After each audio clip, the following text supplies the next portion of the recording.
Hello mga kamamasis! Assalamualaikum! So, yun nga for today, fresh vlog for this morning. Ayan nga guys, naglilinis nga ako ng buong bahay. Lilinisin ko sana siya. Hindi. Lilinisan ko. Yung ibig sabihin ay huhugasan ko o babasain ko sana siya. Pero hindi ko magawa kasi nga, gising na yan si Sep. So, ang ginawa ko na lang is winalisan ko na lang para mawala yung mga alikabok guys. So, ayan yung lagi kong kinakatakot lagi yung mga alikabok guys. Tingnan nyo, pagkatapos kong maglinis niyan, sigurado pagpasok ko sa bahay, ayan, aatake na naman yung allergy ko.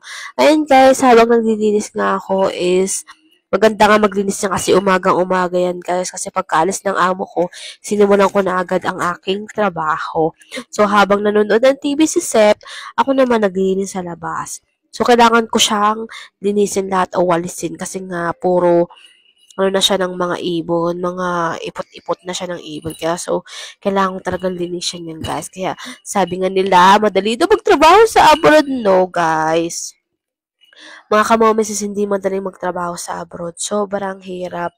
Kasi lalo na pag mag-isa ka, wala kang katulong, o ikaw lang mag-isa. Minsan natatamaan ka rin ng homesick. Ganun guys. Kaya hindi sasabihin natin napakadali ng trabaho sa abroad guys. So, dapat iniintindi nyo yung mga kamag-anak nyo na nagtatrabaho sa abroad. So, ayun nga guys, ayan, medyo umaatake na nga yung allergy ko niyan kasi namumula na yung mata ko. Yan, so guys, pagkatapos ko sa labas ay sa loob naman ako.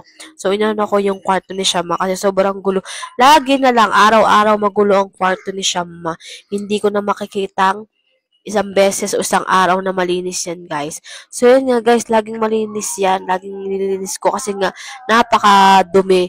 Napakadumi talaga ng kwarto lagi ni Shama. Pag hindi yung mga cutex and bububub, mga binubo, tapos yung mga ipit nakakalat, tapos yung mga pinaglaruan niya nakakalat, guys. So, yun, natapos ko na nga yung kwarto ni Shama. Sinunod ko naman tong isang parte ng bahay namin na maliit lang yan, yung mga pinaglalagyan ng laruan ng ng mga bata. So, dyan na nga nilalagay para tago. Para pag may bisita, dyan lang sila maglalaro. So, ayan guys, sinunod ko naman yung kwarto namin ng mga bata, yung dalawa kong alaga na si Sep at si Sena.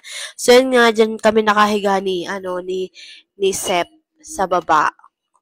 At ako, nasa baba ako nahiga dyan. Dyan ako sa malaki, kulay green na latag. Tapos si Sened ay dun sa kanyang higaan. So, hindi ko na pinapahiga kasi step sa higaan niya kasi nga nagigising kasi siya. Ang hirap niyang makatulog pag nasa higaan niya siya. So, ayan ginawa ko. So, yun na lang. So, yun nga, bagong bili nga yung diaper dyan ni Sep. Kasi yan, ginawa ko ng damit si Sep kasi nga, hindi ko pa siya nililinisan. Tingnan nyo naman guys, nakaupo lang siya dun kasi nga, nanonood siya ng TV. So, ayan, kinukolekta ko lahat ng basura para walang basura sa lahat ng sulok ng bahay. So, yun guys, kita nyo naman bawasan na ako dyan kasi nga, gusto ko talagang matapos yan ng maaga kasi nga bibisong ko pa si Sep dyan. So, ayan, pagkatapos ko linisan yung kwarto namin at kwarto ni Shama, is dito naman ako nag-next sa salas. So, ayan, wala din naman kasi nung madumi dyan sa salas kasi nagkain lang naman sila ng almusal. Tapos, kagabi, binakyum ko na siya kasi nga puro popcorn sa pinagkainan ng popcorn kagabi.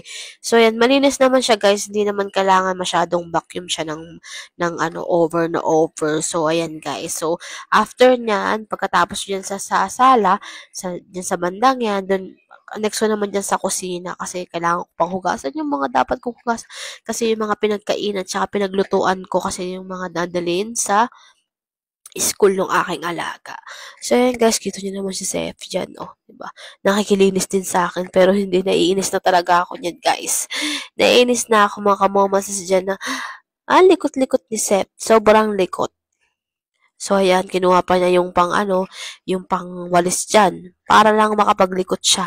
So, yun, nilagay ko nga dyan yung may bagong biniling palaga sa banyo yung aking amo. So, nilagay ko na siya. So, ayan, next ko naman yung kusina para malinis na yan. So, mekos-mekos lang yan, guys. So, tinatamad ako magpunas yan. So, ginawa ko yung mga alikabok. Pinakyum ko na lang din. So, ayan nga, kita nyo naman yung shisha kasi ginamit niya kagabi nung amo ko. Kasi umuwi siya gabi na, hating gabi na, alas 12 na ng hating gabi umuwi. So, yan, bago ko, inuna ko muna yung shisha ng amo ko, tanggalin. Pero yung mga kasi, kawali na pinaglutuan ng, di ko alam kung tawag dun eh. Basta yun na yung niluto ko. Di ko na alam ang tawag sa Arabic yun. Basta hindi ko muna hinugasan kasi nga magluluto din ako ng pagkain namin ni Sep. So, yan na, mga kamamasis yan, naghugas na ako ng pinggan.